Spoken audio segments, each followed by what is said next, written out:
whatever you wind up doing is exactly what you should be doing.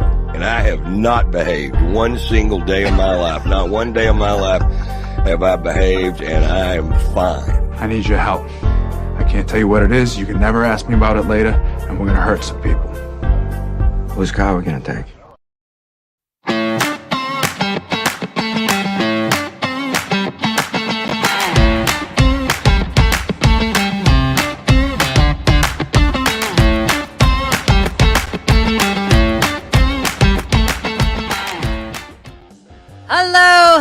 Hello. Thanks for joining us on the Nikki Medoro Show live on YouTube. I am back. A big thank you to Kim McAllister, John Rothman, Emily Hoven with The Chronicle for being on the show yesterday. I thought I would have been here yesterday.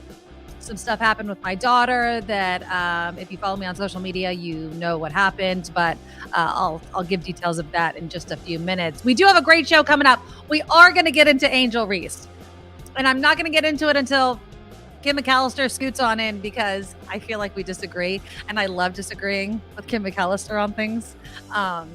She's always the nice one, right? And I honestly think that I'm correct in this situation. But Angel Reese, it gives no Fs at all. And I respect it. I really, really do. Now, you'll remember Angel Reese, LSU, did the whole "you can't see me with the ring" thing. I have a picture. Did I bring the picture up? I hope I did. Yeah, here it is. You'll remember this. So she did that. That's Angel Reese on the right. Well, you can't see me, Dr. Jill Biden, the first lady, because she is not holding back. Is not holding back at all about what she thinks about both the Bidens. So we'll get into that and whether or not that's respectful, disrespectful, whatever.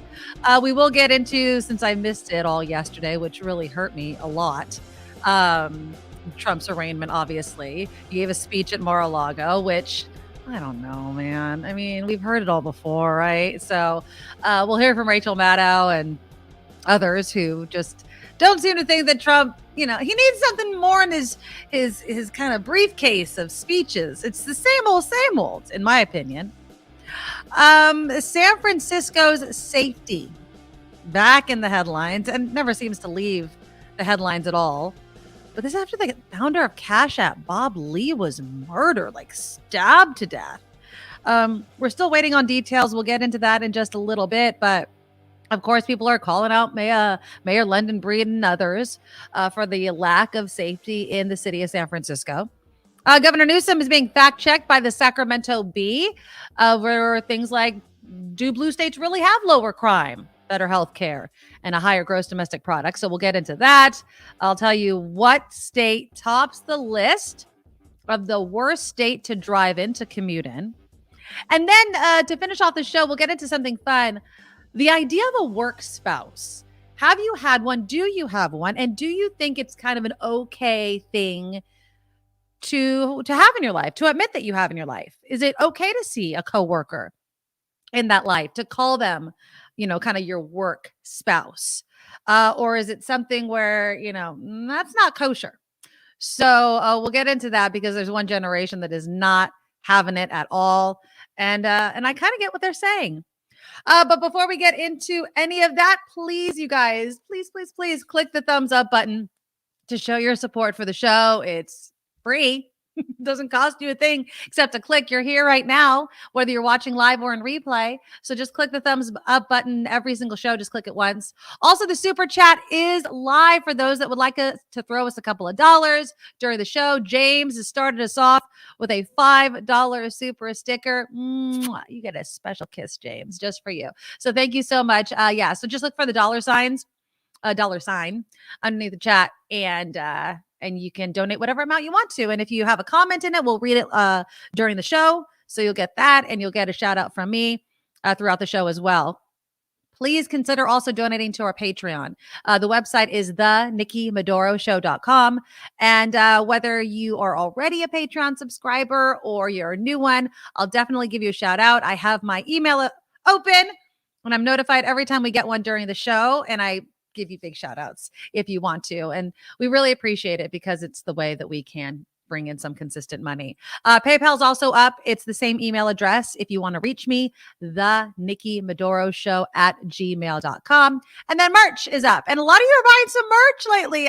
Every time I kind of put something new up, I get an influx of people buying both the stuff that's been up there for a while, and the blanket is new. So just go to the NikkiMedoroShop.com. And again, when you get your stuff, please send me pictures. And sometimes you guys send it to me through social media, which is sometimes hard for me to find. So email it to me again, the NikkiMedoroShow at gmail.com. If you buy merch from my shop, send me a picture and I'll throw it up there. And obviously, if you send me the picture, you're giving me permission to put it up on the show. If you don't want your picture, don't send it to me. But you can definitely let me know that you bought it. And I really do appreciate all of that as well. Thank you to Walter, payroll. Aloha, baby. Thank you, Walter, so much for the super chat donation. You are awesome. And I really, really appreciate you all. Okay, we'll get into the LSU thing. I promise. Angel Reese. I don't think it's kosher to say, I don't think it's PC anymore to say spirit animal anymore. But all I'm saying is, I have a little bit of respect for her disrespect that a lot of people are calling it, but we'll get into that when Kim McAllister comes, probably after the news in about 20 minutes. But let's touch a little bit on former President Trump. So, of course, the arraignment happened yesterday. Again, a big thank you to Kim McAllister for holding down the shop. Really quickly, just to let you guys know, if you were wondering where I was yesterday, my daughter, who has Crohn's disease, we were hoping she would get her fast infusion. So basically her medicine that she gets every month, it's infused, it's given through an IV. And this was going to be the first time she was going to get the fast infusion, which would have been awesome because it's like 1 hour for the infusion, 1 hour of observation. So like 2 hours when it's taking like, maybe 3 or 4 hours, if not longer, to get through it. I'm telling minutes after it started, she started having a reaction. Couldn't breathe. Blotchy skin, it was just too quickly. So they took her off. She's fine. They had to put her on oxygen for a little bit. Absolutely fine. But that's why I was saying yesterday I was going to be here, because yesterday was a huge day with the arraignment. I was watching, I was communicating, some of you saw me in the chat. So I was here. I was watching it. It was nuts. But yeah, yesterday was kind of a crazy day personally and a crazy day politically. So I want to kind of get into not necessarily the arraignment, because we've talked about it a bunch of times. Obviously, we understand all the counts that he's getting, signing off on these payments, alleged hush money for Stormy Daniels and possibly others in order to not make the bad publicity come out before the election. Okay. But of course, former President Trump is saying the same exact things. And I just don't know if it's resonating. I mean, look at the number of people that did show up in New York to support him. George Santos, which was absolutely ridiculous. Who the hell are you, George Santos, to think that your presence at this is a display of support from the GOP? I mean, when Mitt Romney calls you out, just go away. Georgie boy, just go away. But then there's MTG, Marjorie Taylor Greene, and she's being interviewed in New York, apparently by a pro-Trump interviewer. That's how he's being described. Here is that exchange. Does it surprise you that there's not more? I mean, you have George Santos earlier, but why aren't more elected members of Congress, Senate, state representatives here in support of the president? Why is it someone from Northwest Georgia in Congressional District 14? Now, you are one of the firebrands of the party, but why don't we see anyone else here? I don't really know. And I think it always starts like this. It's a few that stand up. I would love to see more people stand up against this, but we are gathering tonight at Mar-a-Lago when President Trump comes back home, and we are all joining him there to support him and what he's going through and everything that's going to happen today. And I'm really thankful for that. I'm thankful for my colleagues and others that are coming to Mar-a-Lago tonight. They know how hard it is to get out there. Yeah, they don't want to be the victims of Antifa like we just were standing here in the park. They don't want the whistles in their ear. But I will say this, Brian, and I truly feel it. We don't want this fight. We don't want it. We're not picking this fight, but the fight is at the door. It's right here at our doorstep. And so it's up to us if we stand up against it. Give me a break, lady. Give me a break. Why not just wait for all of the information to come out? right? Like, this whole party of law and order, now Trump's calling for defunding police again. They're pro-police when it's them, right? When it's something that they want to see happen, and they're anti when they're being called out on their own BS. But then I love what Rachel Maddow did during her show. So again, former President Trump, like Marjorie Taylor Greene, hiding in that car because she can't stand whistles and crowds, apparently. She's like, we're all going to go to Mar-a-Lago. Well, I don't think that Trump is going to have, and I hope he doesn't, the same ability to reach so many different people as he did last time. Here is Rachel Maddow during her show. Sarah, and then I'll come to you in just 1 second. I need to tell you that right now, the former president himself is making remarks tonight from his home in Florida. As far as we can tell, and what we were prepared for here is that this is basically a campaign speech in which he is repeating his same lies and allegations against his perceived enemies. It is just getting started. So far, he's just giving his normal list of grievances. We don't consider that necessarily newsworthy, and there's a cost to us as a news organization of knowingly broadcasting untrue things. So our deal with you is that we will monitor these remarks. If he does say anything newsworthy, we will turn them around and report on that right away. But for now, just know that it's happening and we're not taking it. And we're not taking it. Let me know in the comments what you think about that stance. So so when Trump ran for president the first time, and then of course when he was running for re-election, we just couldn't get enough of the guy. Everything he did. Well, one, because he was president of the United States. So it was under this umbrella of it's newsworthy because it's the president of the United States. Well, now, just because he's a presidential candidate, we need to carry everything. Every time he wipes his butt, we're supposed to know about it. That's the danger. He wants us to be obsessed with him. So I love the fact that Rachel Maddow did not carry the speech. I think that as long as you're not doing that, then maybe his influence of BS won't spread as far and wide as it did last time. Yeah, and I'm seeing it in the comments. John says, mentioning what Marjorie Taylor Greene was saying. I love this. This is how, they frame it because it's so true. Marjorie Taylor Greene kicked off Holy Week, which is obviously, Good Friday and Palm Sunday started on Sunday and Easter is this coming Sunday. Kicked off Holy Week by comparing a man charged with paying off a porn star to Jesus Christ. This is her quote. Trump is joining some of the most incredible people in history being arrested today. Nelson Mandela was arrested, served time in prison. Jesus was arrested and murdered by the Roman government. She's comparing Donald Trump to Jesus Christ. Greene did not have as much company as has been reported on the streets as she and her role model had hoped. Despite Trump's best efforts to coax angry supporters onto the streets, the death and destruction he threatened did not materialize. I can't believe what they get away with. I just can't. All right, let me get to some of the comments. Natalie has a good point. How could a pro-gun person not think to bring earplugs to protect from the whistles? Are foam earplugs woke now? That's funny.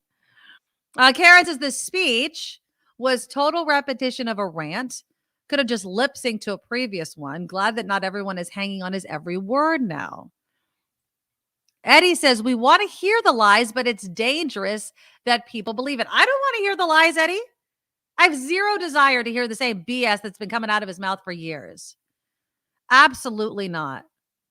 Sandberg agrees with Rachel Maddow. I wish all news media would stand up like that. So tired of hearing about things that are not really news and repeating his BS.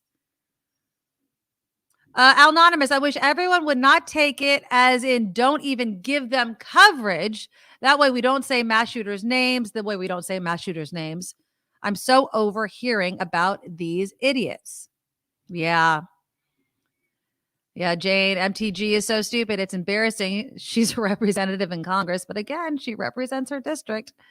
I wish the press would totally ignore her bantering. Yeah, I don't understand why she's being interviewed. I mentioned this the other day. Like, who the hell is this woman? She represents Georgia. She does not represent, the way most, I would say, Americans think and believe.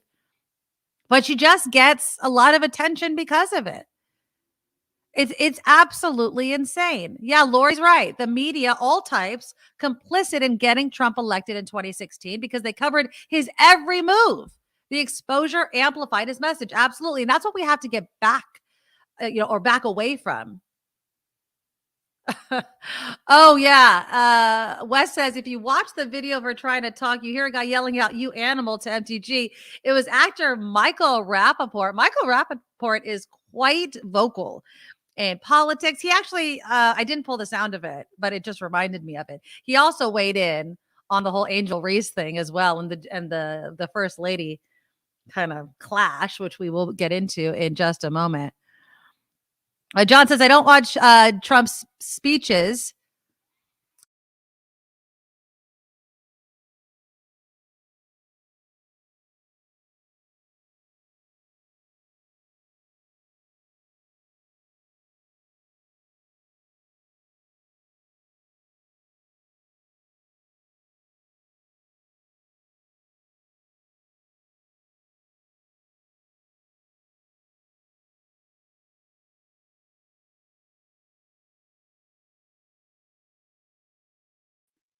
Am I back?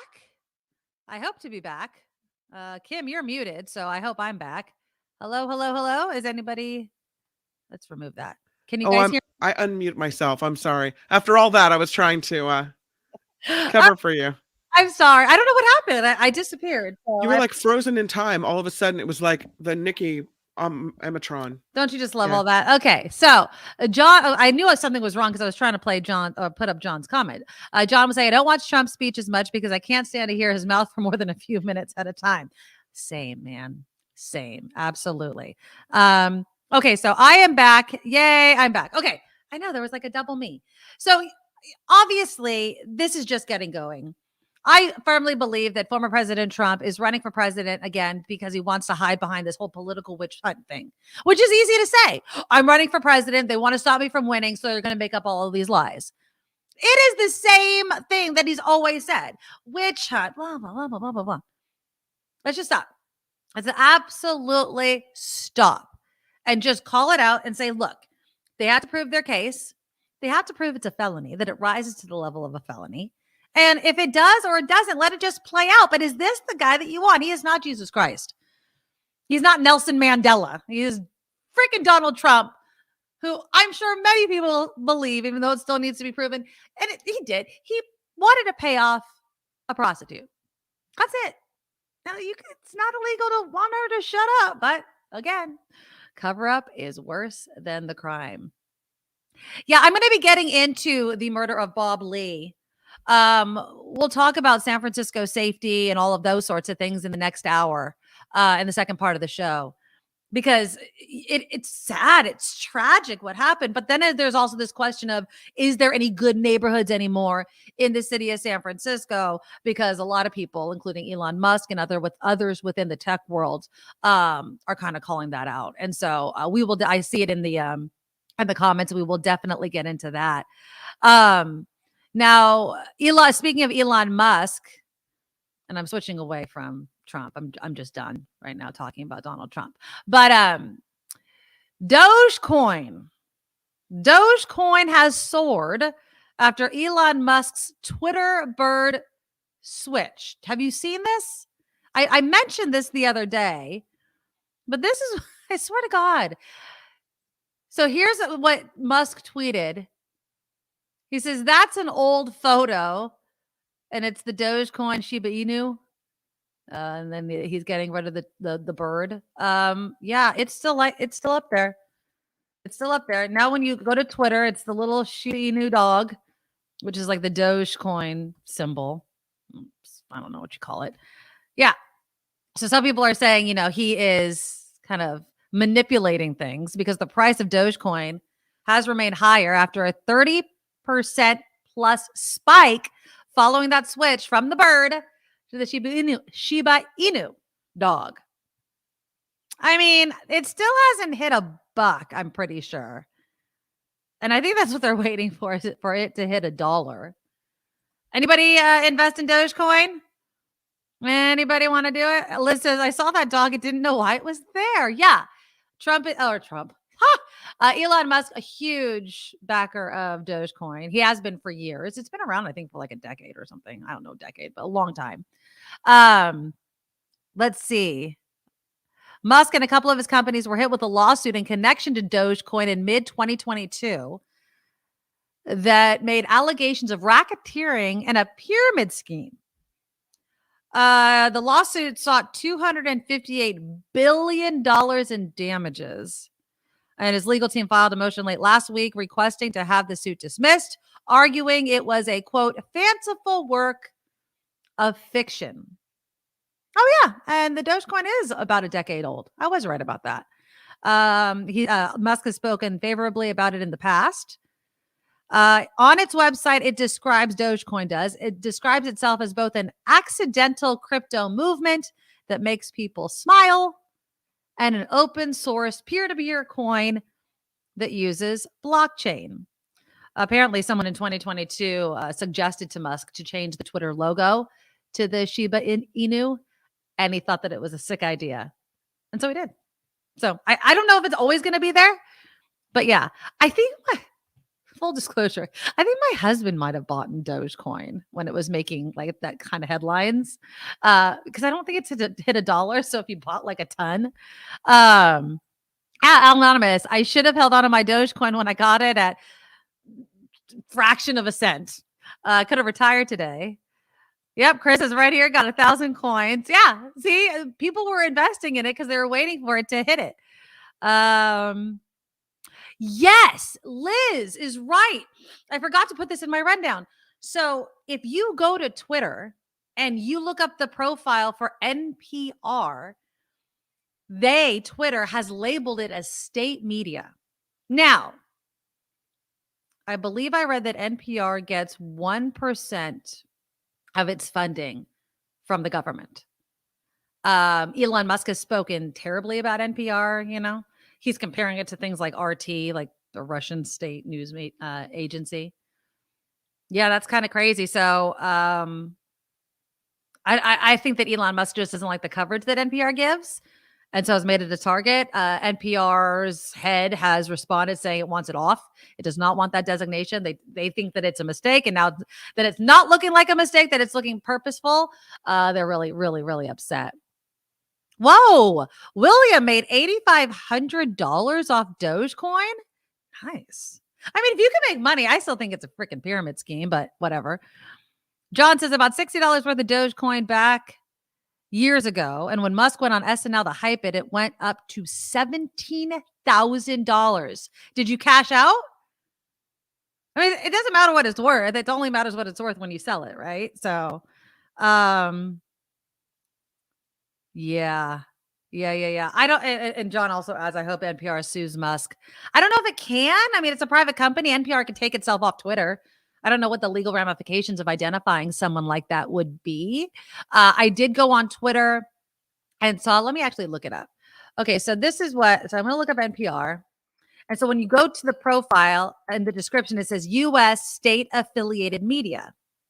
And so they describe state affiliated media as outlets where the state exercises control over editorial content through financial resources, direct or indirect political pressures, and or control over production and distribution. Now, NPR, like I mentioned, gets like 1% of its donations from the government, I think. I want to make sure that I'm correct on this. Because it's not a lot, but it is 1%. So do you think that 1%? Yeah. Okay. So here we go. While federal money is important to the overall public media system, NPR gets less than 1% of its annual budget on average from federal resources or federal sources. It operates independently of the U.S. government. The CEO, John Lansing, says NPR stands for freedom of speech and holding the powerful accountable. It is unacceptable for Twitter to label us this way. A vigorous, vibrant, free press is essential to the health of our democracy. Yeah. So it's crazy that Musk is identifying NPR in this way. His company, NPR, could pull itself off if it wants to, but I don't think that it wants to. I think that it likes to be on the platform, or it would remove itself. Elon is so small, according to Liz. Lori says crypto is a racket. Yeah, pretty much. Yeah, and just some people make money in every pyramid scheme. As long as you can position yourself on the top of the pyramid, you're golden. Otherwise, you're screwed. Absolutely.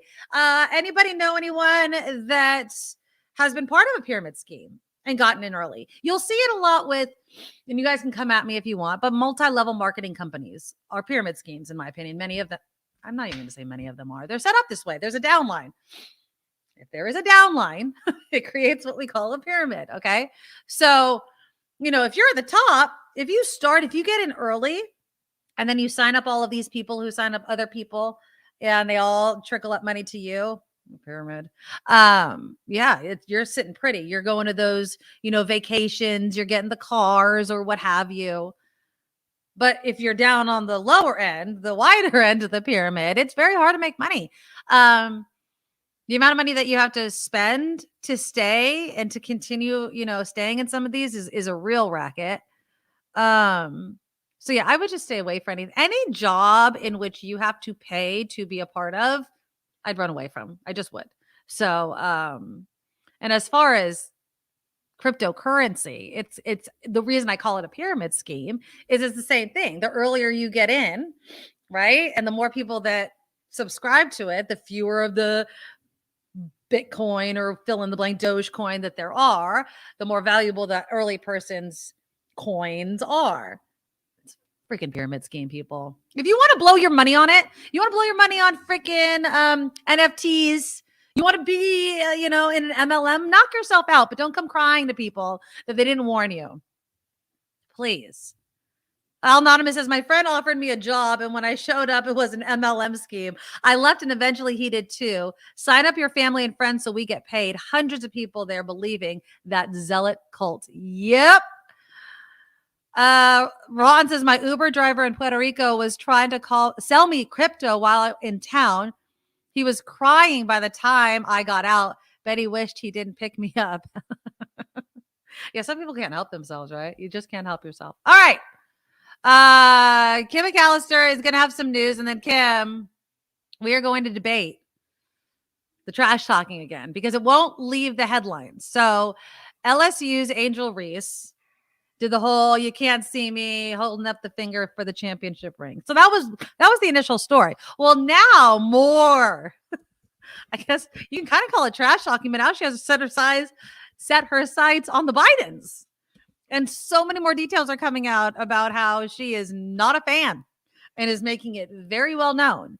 And so I will play you some videos. You guys tell me what you think. And is there a level of disrespect happening from, let's even say, from the First Lady, from Angel Reese? And where do you fall in this debate? I do want to say thank you to some people that have been donating to the super chat. James started us off with a $5 super sticker. So did Walter with $10. Payroll, aloha, baby. Harry with a $20 donation. Sorry for your daughter. She needs another teddy bear. I love that. Believe me, she has plenty of stuffed animals. I'm not buying her anymore. But thank you for your $20 donation. Scott with a $10 donation. MTG gets a New York hello from Congressman Jamal Bowman. I cannot include the link, but he gives her a piece of advice from one rep to another. I can only imagine. And then Rick with also a $5 donation to our super chat. So yeah, just look for the dollar sign underneath the chat, the live community that we have there, and you could donate any amount, and we appreciate it. Of course, our Patreon is open at theNikkiMedoroShow.com. That's where you find that. We're crowdfunded, so we really do appreciate all the donations you give. All right, we're going to trash talk right after Kim's news. Now, from around the world to up your street, the Nikki Medoro Show presents News Czar Kim McAllister. And this report could be sponsored by you, because we are looking for sponsors here on the Nikki Medoro Show. To find out more, you can email us at thenikkimedoroshow@gmail.com. Let's get right to it. How about Vice President Mike Pence? He will not appeal an order that he testify in an investigation of former President Trump's attempt to overturn the 2020 election. Pence's decision to comply with the special federal counsel, Jack Smith's access to one of the key figures with insight into Trump's efforts to remain in power. The former president alleged voter fraud in several key states. Again, former President Mike Pence will be testifying in this case. As Nikki mentioned a few moments ago, the founder of Cash App is dead. He was stabbed in San Francisco overnight. Bob Lee, also the former chief tech officer for Square, was found by police at about 2:45 early this morning. Police didn't identify the 43-year-old victim, but sources later identified him to Bay Area news sources. No arrests have been made as of early this morning. This comes after a report accused Cash App's parent company, Block, of allowing crime and fraud to run rampant on the app. No idea if that could be connected. In Santa Rosa, quite a to-do at Maria Carrillo High School. An 18-year-old student arrested Tuesday afternoon on suspicion of resisting arrest and threatening school administrators and police officers. Now, his mother is also accused of obstructing and resisting arrest. Investigators say the incident started when the student stole a school golf cart, drove it across the campus, then ran away. School staff members then went up to the student. He allegedly responded by threatening to kill, slash, or knock their teeth in. Angry kid, allegedly. Police also say he claimed to have an assault rifle and said he would shoot an officer. So again, now you've got the student and his mother behind bars because of this incident at Maria Carrillo High School in Santa Rosa. 5 deaths are now being confirmed from overnight storms in southeastern Missouri. Police say the victims died during what appears to have been a significant tornado that moved through the Grassy and Glen Allen areas early this morning south of St. Louis. Pictures from just west of Marble Hill show a path of destruction with uprooted trees and houses that are just destroyed. One Chicago firefighter is dead after fighting a downtown high-rise apartment fire today. Let me take this picture down. This firefighter apparently is a lieutenant and died after being transported to an area hospital. It's the second death to rock the Chicago Fire Department in 2 days after a fire on the south side left 1 person dead and 2 injured. Alex Murdaugh is receiving love letters from strangers while he serves a prison sentence for murdering his wife and son. So hard to believe this kind of Why stuff. do people Why do have people this do it? love fascination with murderers? I mean, and I'm just going to say this. It's not like he's even cute. Like, I understand women find certain men attractive. This guy is not cute. So I don't understand. According to Fox News, Okay. the disgraced South Carolina attorney received 26 messages in just 2 weeks. Messages include multiple women who write to him proclaiming their love, some reaching out to offer friendship. Guy was convicted of killing his wife. Yes. I think a relationship would And include a poor outcome for your health. Right. Yeah, no. But I mean, Scott Peterson does too. And, people just, I don't understand it. I feel like, again, if you find somebody extremely attractive, like if my Matthew, my kind of hottie, found himself in legal trouble and was a murderer, not saying I'd write to him, but I'd understand. Okay. But Murdaugh's gross. So unless they think he's like still going to have all this money and if they're going to fall in love with him and they're going to get a piece of the pie or something, I don't know. Or maybe it's just being notorious. They want to be around someone who's notorious for whatever reason. I don't know. Exactly. I hear you. I don't know. You know what? There's a lot of cray ladies out there. There are. Takes everybody to make the world go round. That's true. Let's talk about what's happening in San Francisco on Valencia Street. The protected bike lane is expected to be built right into the middle of Valencia. So Oh, yeah, I typically, heard this. you've got a bike lane running closer to the sidewalk and the curb, but the Municipal Transit Agency, MTA, voted yesterday to split the road. It's part of the city's plan to make cycling through the Mission District easier and safer. The project will decrease street parking, but increase loading zones for businesses. Construction on moving the bike lane to the middle of the street gets underway later this month. What do you think of that?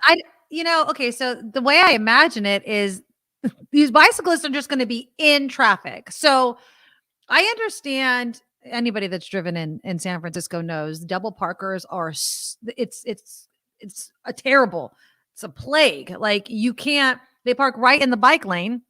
So then the bicyclist has to go into the street anyway. Okay, so let's make this dedicated thing in the middle of the road. I still think they're going to get hit by cars. I just think that riding your bike in San Francisco is dangerous. I think the only thing that would really protect them is to actually have a curb. So in San Jose, in some parts of San Jose, there's an actual curb. And then there's a lane basically for the bicyclist. So the car would have to hit the curb before it would hit the bicyclist. That's it. I don't know. It seems to me more and more like San Francisco is saying, we don't really want you to drive here. We don't really want you to park here. We just want people to bike and walk on streets. That's it. But people will still drive. You know what I'm saying? Like, it's not like San Francisco isn't going to have people driving there all the time. I think they're trying to make it safer for bicyclists. I just don't think this idea is going to make it any safer for bicyclists. I think it's going to make drivers more angry, and it's going to put bicyclists in the middle of the road.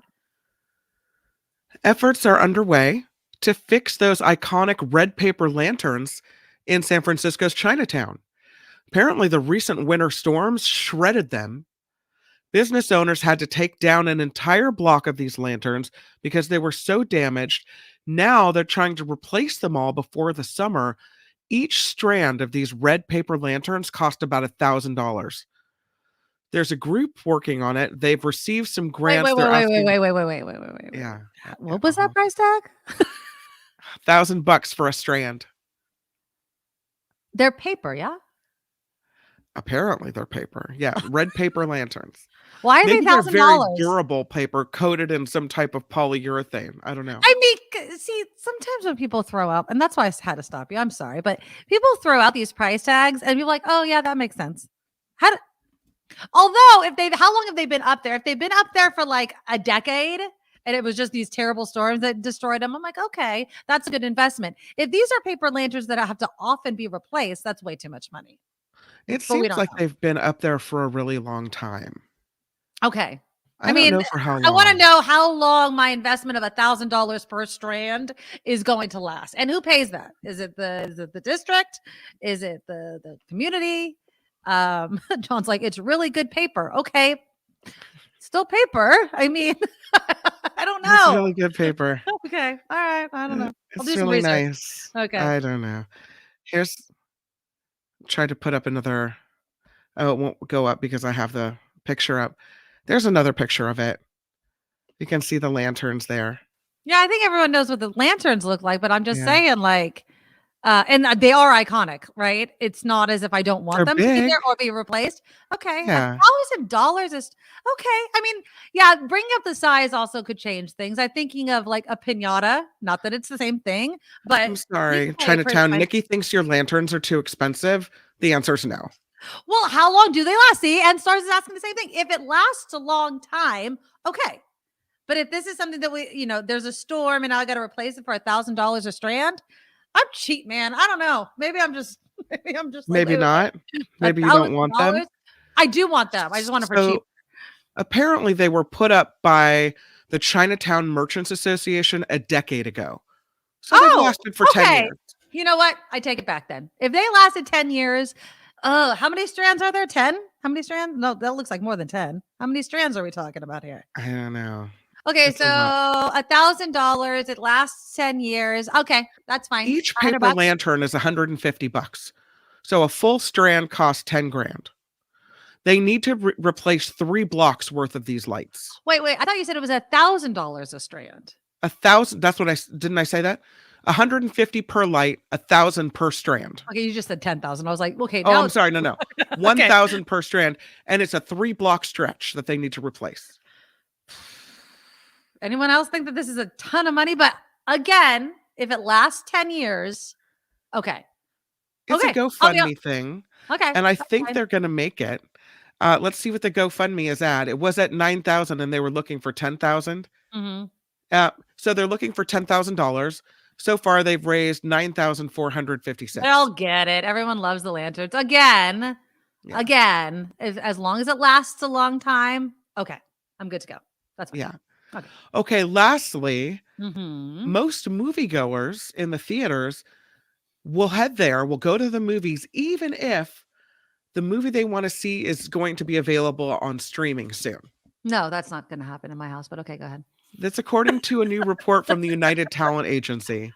It found 2/3 of Americans say the length of time from a film's release in theaters to when it hits streaming has little or no impact on their decision to see the movie on the big screen.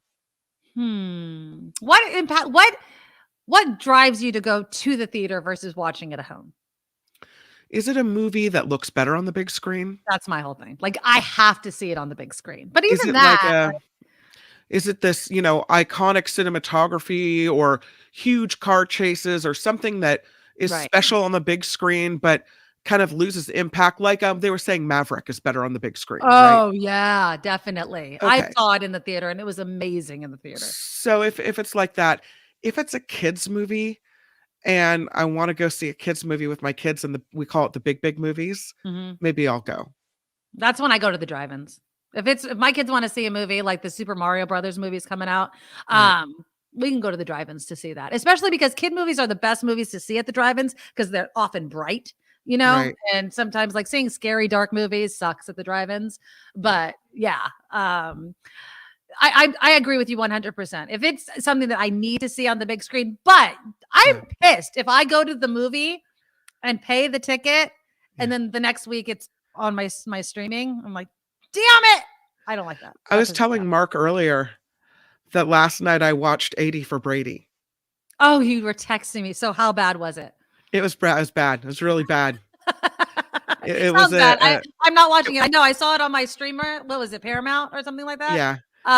Nope. I mean, it was wickedly fast from the time that movie came out in movie theaters, right? To the time it was free on Paramount Plus.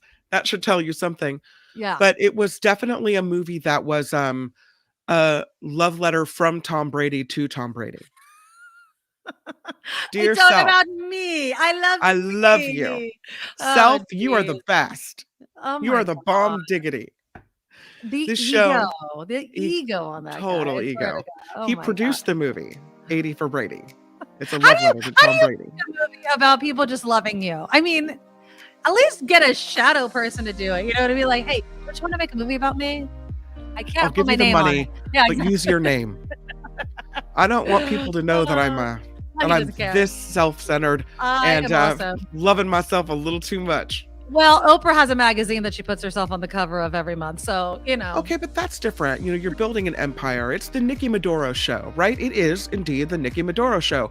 When you buy the O magazine, you're buying it because Oprah put it together and it's got to be a quality piece of gear, right? Oprah's not making a movie called Oprah Rocks. This show is crowdfunded. Thank those of you in the Nikki Medoro Show community truly for being here, for participating in the chat. Of course, the show is crowdfunded. Hit us up on Patreon, on PayPal. TheNikkiMedoroShow.com is the website, and we appreciate any way you support the show. That might even be just by clicking the like button. Yes. I'm Kim McAllister, and this is the Nikki Medoro Show. It's all about me. That's the Nikki Medoro Show. That's not the Kim McAllister Show, people. It's the Nikki Medoro Show. And Kim is a huge part of this show, and we absolutely love her. All right. Although we're going to disagree right now, I feel like. So brace yourselves, people. Well, we disagreed when you did it in your news the other day. Yeah, but I've learned a little since then. That I'm always right? Well, I knew that. I did know that already. Just kidding. Okay, so let's set it up again. Angel Reese is the star of LSU. They won the NCAA Women's Basketball Championship. And during the game, she made a gesture towards Caitlin Clark. I believe I'm getting my names right. Yeah, Caitlin Clark, where she goes like this. Like, can't see me, right? And pointed to her ring finger like, I'm getting the championship ring. There you go. There it is. Okay. Now, she's getting all kinds of grief for doing this. Now, there are things that are true about this story. One, Caitlin Clark did it first. It was like a move and Caitlin Clark is known for trash talking. Okay. She's known for it. And yes, Angel Reese did kind of follow Caitlin Clark around the court. But I think I watched the video and it's because she wanted her to see it. Like, because Caitlin Clark wasn't seeing her. Like, her back was turned. And so, Angel Reese is doing it and pointing. And I want to do it to the person that I want to see it. So that's why she did it. Now, Caitlin Clark, I've got a bunch of videos to play for you. So Caitlin Clark has obviously been asked about this controversy, about the smack talking and things like this. And here's a little bit of what she had to say. One of the things people talk about is race as a component of this. Your thoughts? Yeah, I don't think Angel should be criticized at all. No matter which way it goes, she should never be criticized for what she did. I'm just one that competes and she competed. So I think everybody knew there was going to be a little trash talk in the entire tournament. It's not just me and Angel. So, I don't think she should be criticized. Like I said, LSU deserves it. They played so well. And like I said, I'm a big fan of hers. One of the things people talk about is race. So she is not offended by it. I think somebody that trash talks knows it's coming. This was before the game, by the way. This is more from Caitlin Clark. Before the game in which Angel Reese did that whole "you can't see me" thing. A couple months back, you said people need to play with that fire. I play with that fire. And now here we are at the national championship game. Social media is buzzing over the quote-unquote two best trash talkers in the country, you and Angel Reese. I presume you view that actually as a positive thing, not a negative thing, playing with passion. Do you view it as a good thing for this game? Absolutely. I view, matchups that people get really excited about as a really good thing for this game. I think that's what excites people and gets them to the TV. But when they turn the TV on, they understand it's not an individual game. It wasn't Caitlin versus Leah. We weren't even matched up against each other at all. It's not going to be Caitlin versus Angel. That's not what's going to win a national championship. But that's what gets them excited about watching the game. So I think more than anything, people are starting to understand women can play with, excitement and a passion and a fire about themselves. And, that's what's fun. That's what people want to see. But you leave it on the court. When you can step off the court, you're friends, you support one another. You love the game. You love getting to watch them. I've loved watching LSU this year. They've been tremendous, and what Kim Mulkey's been able to build there in her short time is, nothing short of remarkable. So I have all the respect in the world for them, and I think it's going to be a tremendous game. Okay, so that's the whole kind of trash talking aspect of the whole entire thing. Now, I wouldn't be talking about this really anymore, except now we're learning more about how the Bidens and specifically First Lady Jill Biden have been brought into this story. And it's kind of nuts. So I did not realize that the First Lady before the game wanted to kind of go in there and give a pep talk and all sorts of things. And the First Lady, was saying something like, I would like both of them to come if they win, those sorts of things. So here is Angel Reese, and I have two videos where she's going to be addressing both of those things. And you guys let me know in the comments how we should really take this. So here again is LSU's Angel Reese. If we were to lose, we would not be getting invited to the White House. And I remember she made a comment about both teams should be invited because it was sportsmanship. And I'm like, are you saying that because of what I did and that stuff like that? It bothers me because you are a woman at the end of the day and you're supposed to be standing behind us before anything. So it's hard to see things like that and not to comment back on it. But if we were to lose. So, that's her kind of, the invitation and the sportsmanship and things like that. Here's another video with Angel Reese. I hope I'm doing the right one here because there was two that I wanted to play. If we were to lose, we would not be getting. Hold on. This one is the one I wanted to play. A lot of phone calls. And that's why she wants to come out and apologize. But at the same time, the damage is I'm not going to lie to you. I don't accept the apology because of You said what you Jill said. Biden. Yeah. First lady. The wife. Lady. Yeah. You said First what you lady. said, and you meant what I said what I said, and like What I said. you can't go back on certain things that you say. I mean, you felt like they should have came because of sportsmanship, right? They can have that spot. Like we'll go to the Obamas. We'll see. I'm gonna see Michelle.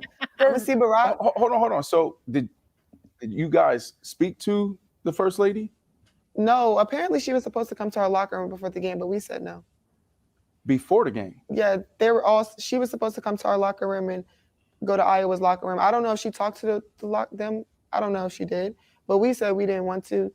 We didn't want her coming. Why? To the Now listen to this. I think Joe Biden had put somebody else to win a national championship. He didn't put us on his bracket to get out of Baton Rouge. So I was like, bet.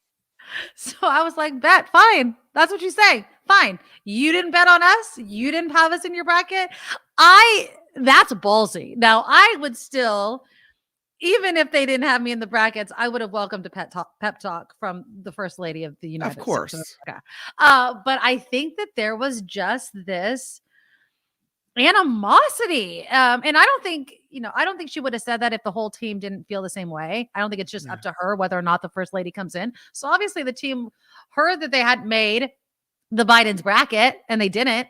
And so they're like, you know what? You didn't think we were going to win. You could, on one hand, I'm like, kind of disrespectful. We're talking about the president and the First Lady of the United States. On the other hand, they are, people too. And so what do you think? I didn't like that Jill Biden invited both teams to the White House. I think that was such you don't invite the losing team. The tradition is that you invite the winning team, whether or not they're on your bracket or not. Exactly. It's an honor afforded the winning team. It's part of being the winning team, and that diminishes the honor if you invite the losing team too. Oh, absolutely. And So this I whole didn't idea like of sportsmanship is a cop-out. I Absolutely. didn't like that Jill Biden did that, but I also think that Angel Reese has some growing up to do. She needs to start letting go of these weird little grudges because they didn't pick her on their bracket. She's not going to the White House. I don't know. Whatever. Well, I don't think why they're not going to the White House. I think it's more because they invited the other team, the losing If team. that's the way the situation, then I understand. She didn't want Joe Biden giving them a pep talk before the game because it wasn't the brackets. Now, again, do we need your pep talk? I would have said, I thought she was going to say it's a distraction for my team. That's a lot of pressure. I'm about to play a big ass game right now. Right. I don't need to have all of this happening around me. I'm trying to stay focused. That's what I thought she was going to say. And then she's like, nah, you didn't choose us to win it. So you can just step off. Okay, that's their right. I mean, if you don't want the pep talk, don't get the pep talk. So what do you think about this? Okay. The trash talking is common in basketball, right? Goes on during the game. Yes. The flashing of hands and ring symbols and whatever else. The trash talking. Mm-hmm. That goes on during the game. But the minute the game is over and a team has won and a team has lost, it feels like good sportsmanship should kick in. Right. And instead of in your face rubbing it in, instead now we've won the game. Now we hold our head high with composure. Yeah. We shake the hands and we move on. Right. And that's what bothers me about her following this girl around the court with the whole ring symbol. It's like, you already won. Why are you doing that? Well, I think the time frame you're talking about is moments. Yeah. It's moments. I mean, and these are human beings. I mean, they're amped up. You know what I mean? I mean, these are human beings that have emotions and you can't flip a switch. That's it. You know what I'm saying? At this level of play, she should know that when the last buzzer sounds, the scoreboard tells the story. You no longer need, the trash talking is so that you can affect someone else's, thoughts and psychology in the game, and that you can, that's all part of the game. When the game is over, the scoreboard is all you need. I mean, my point is, though, it had just ended. You know what I mean? I really don't think that, and I maintain this, hands down, we would not be talking about this if this was men. We wouldn't. We would not be. Men do this all of the time. And we don't talk about it because it's not a big deal. Women, they get in each other's faces and all of a sudden it's big news because women aren't like that normally, which is BS also. But I think the trash talking is fine. Honestly, not having the pep talk is fine. Not going to the Bidens and then saying, we'll go see the Obamas. Is another form of trash talking straight up to the First Lady of the United States of America. And I'll say this, she's not the only one that was like, this is not something that needs to be done. Going back to Caitlin Clark, she agreed. Caitlin, the First Lady, Dr. Jill Biden, was at the final on Sunday. She said afterwards the game was so great, she was thinking about inviting both teams to the White House, yourselves and LSU. Would you want to go to the White House as a runner-up?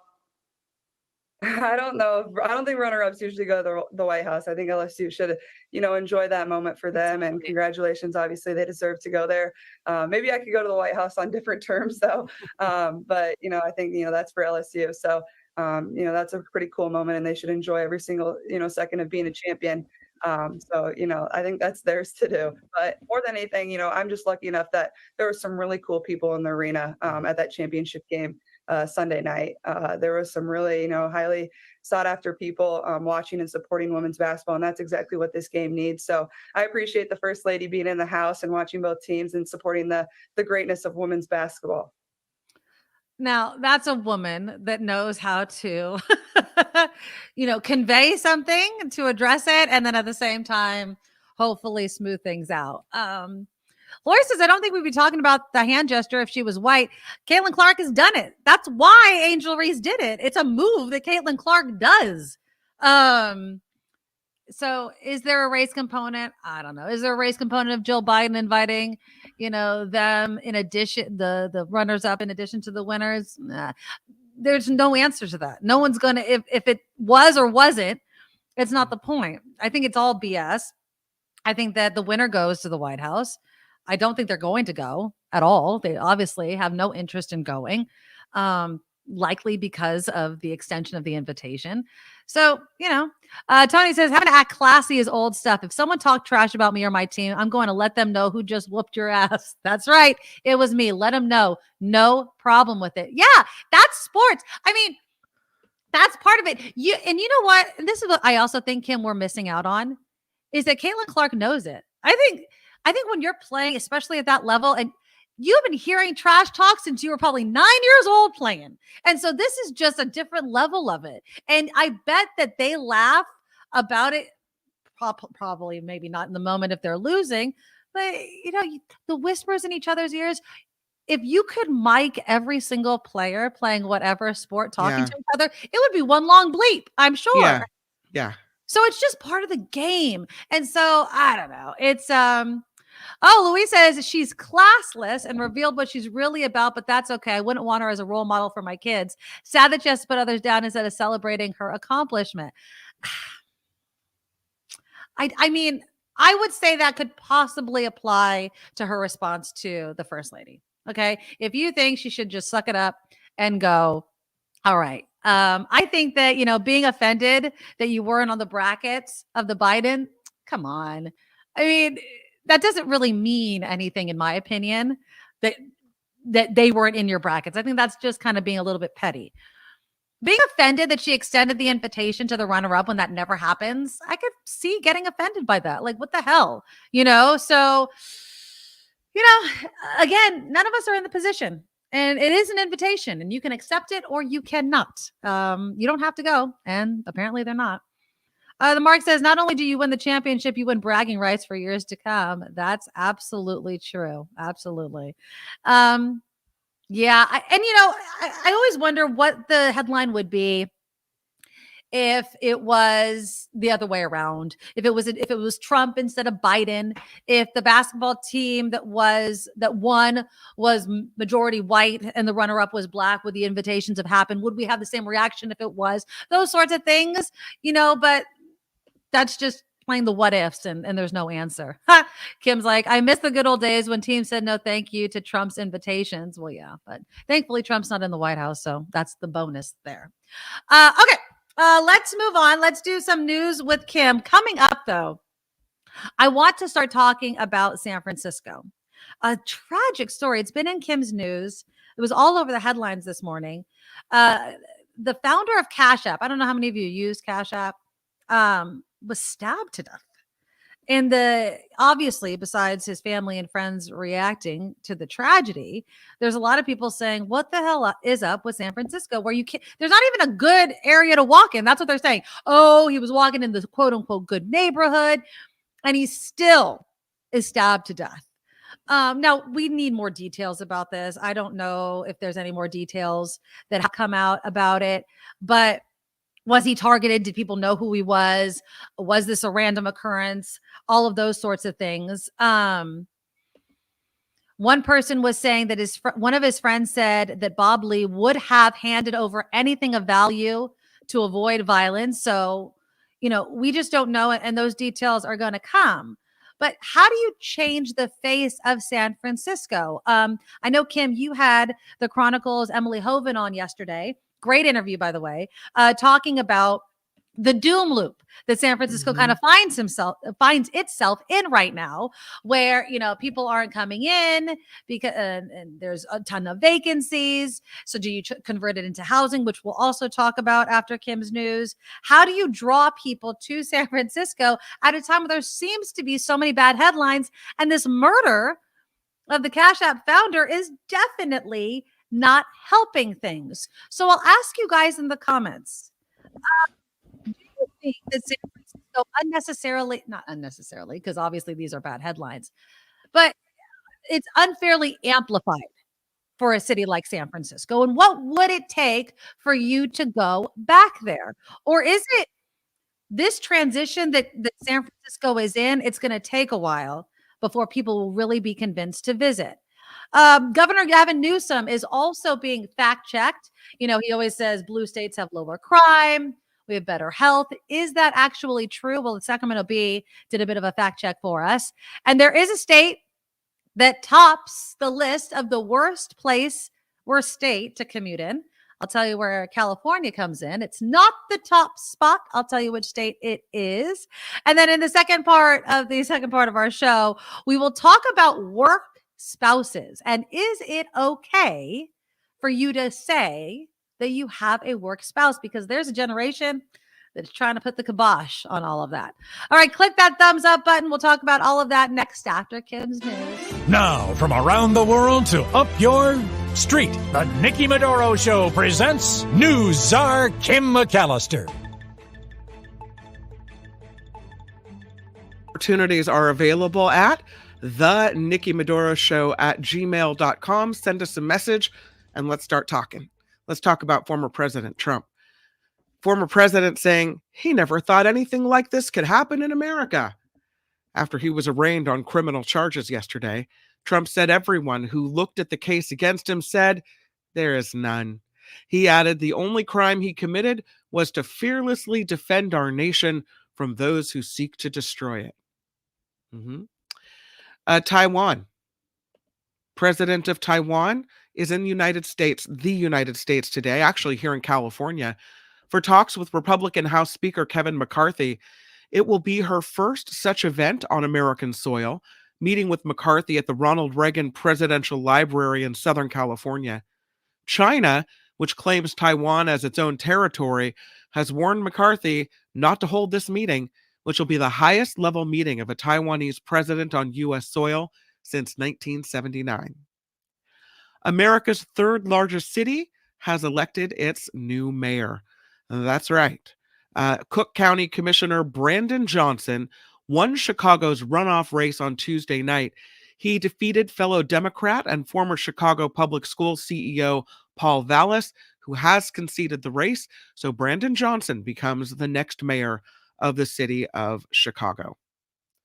With all the warmth of the spring sun, officials are warning that the snowmelt will cause a risk throughout California. They say water levels will rise in the state as the record snowpack melts, and that will cause mass flooding. It's a looming threat that the water is rushing from the peaks of the Sierra Nevada to the foothills and the valleys feet below of thousands of feet below, I should say, The biggest risk to Laurie Lake Basin and also other areas of the Central Valley that have already been flooded in winter storms. The San Joaquin River and other tributaries will also become dangerous. Temperatures in the Central Valley could reach into the 80s in the coming days. But the worrisome threat is when the temperatures reach into the 90s for an extended period of time. Experts say that's when we usually see those temperatures in June, but it's hard to predict the largest melts with the longer days and the number of more clear skies that we have. So they're asking the state, asking people to be very careful this spring. If you're visiting lakes or waterways, just keep in mind there could be some flooding and things could maybe not be as safe as you would hope. 3 men convicted of killing rap star let's see if I can say it right. Extentacion, it's XXX Tentacion, are expected to be sentenced tomorrow. All 3 found guilty last month on first-degree murder, and they're facing life in prison.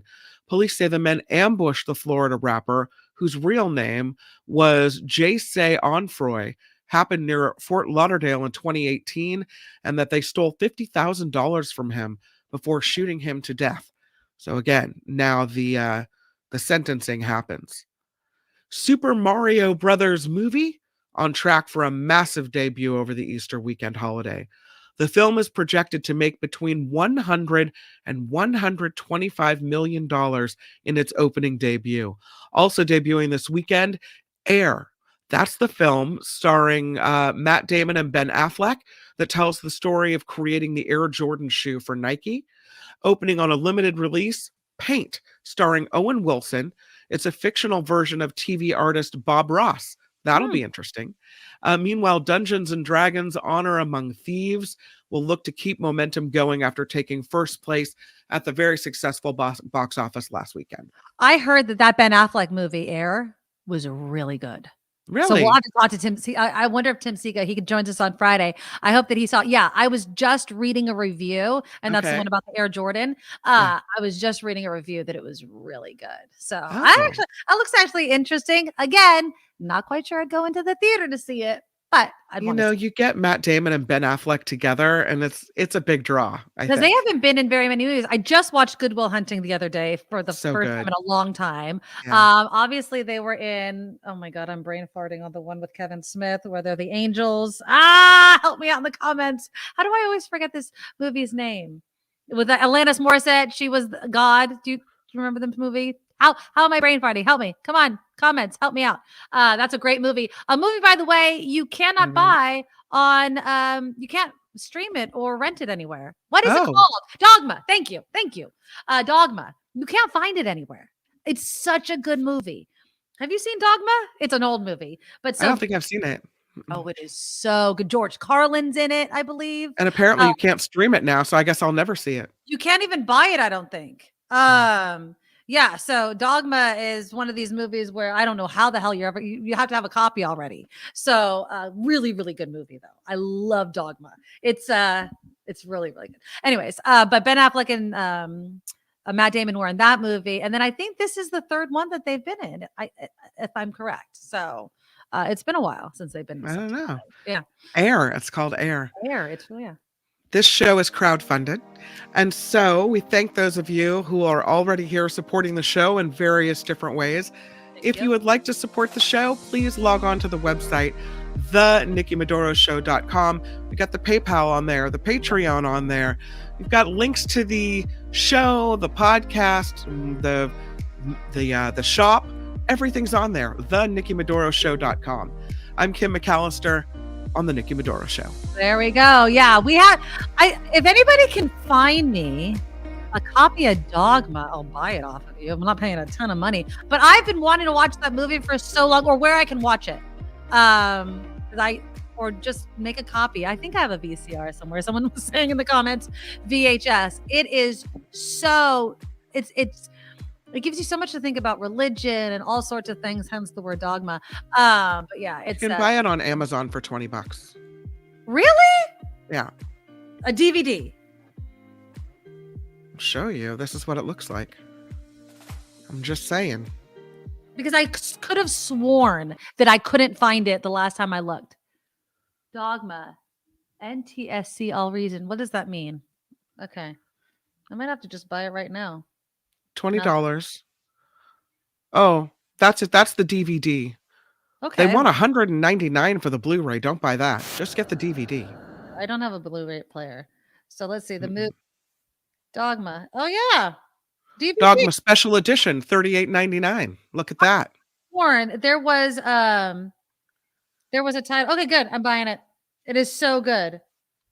Plays well. I was nervous when it arrived. It wasn't in English. I was really worried that I had wasted $30 on a pirated movie at the theater subtitled, but the movie was in English and regular mass-produced store-bought quality. All right.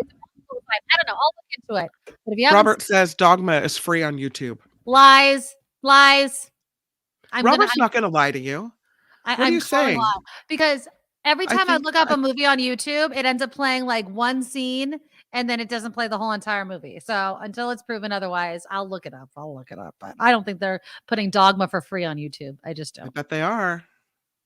And it used DVD. You have to find it for me, people. Find it for me. Send it to you. Can't. Okay, look. John says you can't stream or buy Dogma. Correct. Harvey Weinstein owns it directly and won't sell it back to Kevin Smith unless he pays a huge amount of money. I knew there was a story behind this. See, don't challenge me. I know my movie trivia. $20, you get the DVD. John. Just do it. But if it's okay, we'll figure that. That's a story for another day. I'll do some research for that. Okay, let's get into San Francisco and this terrible crime that happened to this man by the name of Bob Lee. He founded Cash App. He's also the chief product officer of cryptocurrency company MobileCoin. I'll play you a little bit of ABC7's report regarding the murder of Bob Lee. Here we go. But he was stabbed and killed here along Main Street in San Francisco near Harrison early yesterday morning. The shock of the stabbing death of Cash App founder Bob Lee is reaching far beyond the tech industry. Friends and colleagues of the 43-year-old father and tech executive sharing their frustration about what happened. I actually lived right where he got killed, and I used to walk there all the time at night, and I did start slowly feeling less and less safe. And that's part of the reason why I moved. I'm in Vegas now, and it's I lived in San Francisco for 20 years, and I feel like I got ran out of that city because they're not upkeeping it. MMA fighter Jake Shields says the two have been good friends for about 5 years, with plans to meet in Miami as soon as tomorrow. You know, we were supposed to hang out tomorrow night, so that's a little strange. It like just happens. My mind's still processing it. You know, when you lose someone, you're just like, damn, this is not expected. I know he had two daughters as well that he loved quite a bit. So that adds quite an element of sadness to it. Shields sharing beyond Lee's high-profile tech resume. He hopes Lee is remembered for being an all-around good guy. He was a humble, nice guy. You know, talked about his kids a lot, family. Just a generally good guy. Like I said, he's kind of got to give you phone calls and talk about issues, and there's not many people like that anymore. We met Gordon Wong, returning to work along the block where the deadly stabbing happened. Police confirmed the deadly attack happened around 2:35 Tuesday morning near Main Street at Harrison. The stabbing doesn't surprise you at this point? Oh, not at all. But 2 o'clock in the morning, I'd be at home. You know, that's so sad. Young man. This is not a city where anybody should fear for their lives at 2:30 in the morning. This is a city that has a vibrant nightlife, and we should be safe 24 hours a day. All right. So that report again, thanks to ABC7. What do you think about that whole idea? It was 2:30 in the morning.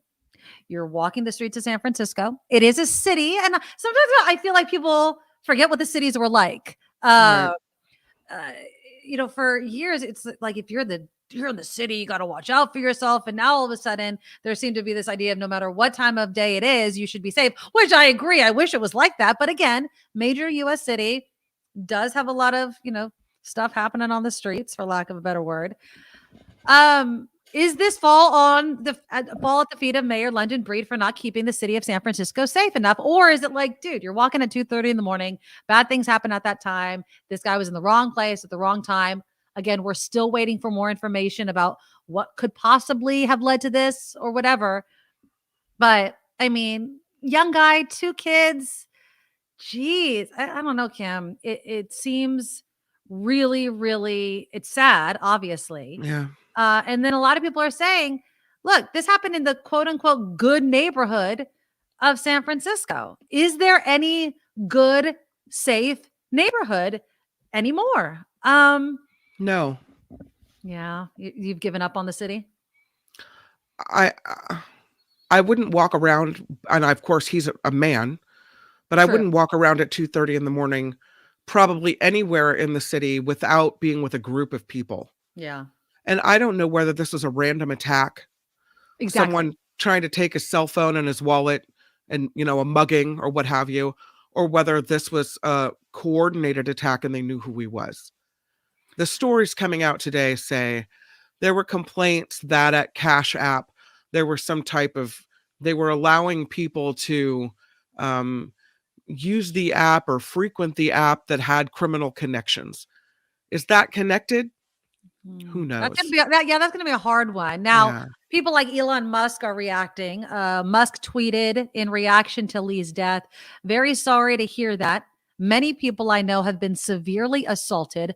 Violent crime in San Francisco is horrific. And even if attackers are caught, they are often released immediately. Is the city taking stronger action to incarcerate repeat violent offenders?" And that Jake Shields guy that was interviewed by ABC7 said, "I just found out my good friend was killed last night while walking in San Francisco. He was in the quote unquote good part of the city and appeared to have been targeted in a random mugging or attack. F San Francisco." Cryptocurrency mobile coin was also had a founder named Joshua Goldbard. And he said, "As a lifelong Bay Area resident, I have more questions than answers tonight. I don't know how to fix what's wrong, but I know something isn't working in our great city." There he is with his 2 little girls. No, that's so sad. They don't have a dad now. Yeah, it's just crazy. It really is crazy. Interesting question by Chris. Isn't there cameras everywhere? I don't know. I don't know if it's in this particular location. I know a lot of people have those Ring cameras and things like that. I don't know if that was in this location. But how much does everyday crime fall? Like if fall on city leaders? I mean, what can London Breed, what can supervisors do to stop, one, things like this from happening, and two, change the reputation of the city? Now, obviously, more policing. We need to have more police out there. They're completely understaffed, and they've admitted so. There also has to be a change in mentality. And I go back, if you missed Kim's interview yesterday with Emily Hovind with the San Francisco Chronicle's editorial board, great points were being made about the fact that when the pandemic happened and people left, the homeless and crime just was way more obvious, right? It's fewer people, things ran rampant, people's mentality changed, people became desperate, all sorts of different factors can be played into what happened to San Francisco. But I feel like there's this loss of control. And, I know that we have a new district attorney in Brooke Jenkins. She responded to this saying, "We do not tolerate these horrific acts of violence in San Francisco." She says, "We'll work closely with the police department and bring forward charges when arrests are made and there's enough evidence to prove beyond a reasonable doubt to a jury that the defendant is guilty." Well, then I'll go back to the policing. Yeah. Are there enough police officers to even investigate this? I mean, it's getting a lot of attention, so I'm sure they'll put some extra police officers on the case. But I wouldn't call it a great neighborhood, by the way. They call it Rincon Hill, 300 block of Main Street. Okay. I A don't lot know of businesses around there. Okay. Also, and I'm not saying all homeless people are criminals. There's a large homeless element there. There's a large homeless element in San Francisco. Everywhere. Yeah. Some more about his professional life, because I think it's interesting to note his contributions to the world. He was chief product officer at Mobile Coin. After founding Cash App, became an executive for financial tech company Square. He worked at Google earlier in his career, where apparently he was critical to developing the Google Android operating system. So, yeah. Yeah. Obviously, 43. a smart guy. 43. He's my age. Yeah. David says, "In what city in the world can you safely walk at 2:30 in the morning?" I mean, I think the idea of being safe at that time can be brought into question. It's the middle of the night. There's not a lot of people on the streets, so that can draw crime or, bad things can happen. Jack says San Francisco police used to live in San Francisco because they could afford it. They knew the community personally. With cuts over the years, a lot of police commute an hour plus away. It's not the same. I just saw an ad for San Francisco police on Channel 2 this morning. And it was a woman born and raised in San Francisco and now joined the San Francisco Police Department. So there's definitely, like Kim's mentioning, a push to get more police officers. Exactly. Did you see yesterday? I read a story that the city of Alameda is offering a $75,000 bonus for people to go to the city of Alameda and become police officers. I think they usually have, I want to say, 88 police officers, and they're down to 63. Ooh, so they consider it a critical public safety issue, and apparently it's one of the largest bonuses for becoming an officer. But I mean, I don't. You'd have to stay with the department for a while because you can't just get the bonus and bounce, right? So you have to commit to a certain time. I don't know. Or have to pay that bonus back. Yeah. Well, no, because and the reason I mentioned that is because the city of San Jose, which used to be dubbed the safest big city in America, right? We've been losing officers to neighboring cities. One, because of the cheaper housing, and two, because of the support. Again, I understand it has to be hard to be a police officer in the year 2023, basically following 2020, following George Floyd, following this whole uprising, the whole idea of police reform in general. It can be hard to make the choice to become a cop. But what I would say, and I've said this before, and I know that it's not necessarily a popular thing to say, I think the biggest critics of law enforcement should consider going into law enforcement. I think that if you want to change an institution such as policing in the country, then you need to incorporate people that want to see the change and can see it from both sides. Now, I don't know how many people want to sign up and do that, right? Some people just don't want any police, which I also do not agree with. But we have to do something. Now, Calvin says converting large empty office buildings will create thousands of homes for people like police. Thank you for mentioning that, Calvin, who's our de facto producer and sends me tons of stories. Because San Francisco yesterday did introduce a plan to convert vacant downtown offices into housing. Again, ABC7 did a great report and was talking to people about what they thought about that idea. To make it work. Many people agree the city of San Francisco needs more affordable housing. Mayor London Breed and SS Supervisor Aaron Peskin believe one answer could be converting empty office buildings downtown to housing. I think it's a great idea. The buildings are vacant now anyway, with tech moving out and a lot of the vacant space in the offices. So why not? People need housing, so might as well utilize the space. Today, the mayor submitted legislation to the Board of Supervisors designed to change an old planning code to make it easier and less expensive to convert vacant commercial spaces. Supervisor Peskin worked with the mayor for the past month on this legislation. I'm excited. Look, San Francisco and its downtown have challenges. There are also opportunities for reimagining, and this is one of them. When you think about conversion, it's really the Class C buildings that are going to be looked at. They're typically much older, smaller footplates than like your Salesforce Tower. And while there's still a lot of work to be done to decide which building would be converted and how much it would cost, the end game could be promising, says Downtown SF Partnership. You think about the amount of utility work alone that needs to go into converting one of these buildings, but with the right incentives from the city, the right incentives from the state, we could look at a mini Lower Manhattan model. This mother from Richmond hopes for the best. Being a mom myself, I think it's a wonderful idea because, you can occupy a building, with the families, and they'll be happy to know they have somewhere to stay. And I don't think any parents wants to be homeless. So, they're talking about a fundamental reimagining of what San Francisco is and who's there. I think that if you can house more people like police officers, like teachers, that is a net benefit. Of course, what are you renting these places for? That has to be reasonable as well. They have to be converted in places that can have families. It can't just be a bunch of 1-2 bedroom apartments when people want a place to live with their family, even if it is an apartment, even if it isn't a building like that. Well, So what all happens? play into it. What happens when businesses come back? Will they ever come back? And if they wanted to come back, there would be no space for them because then it would be all residential housing. Well, I mean, I guess the real question is, what do you prioritize? Do you prioritize bringing back big tech companies or big business, or do you prioritize housing the people that are there, that need to be there? Like, if you want more police officers, if you want police officers that live and work in their own community, they need a place that's affordable for them to live. So I would say, with one comes the other. And I'll also say this, Kim.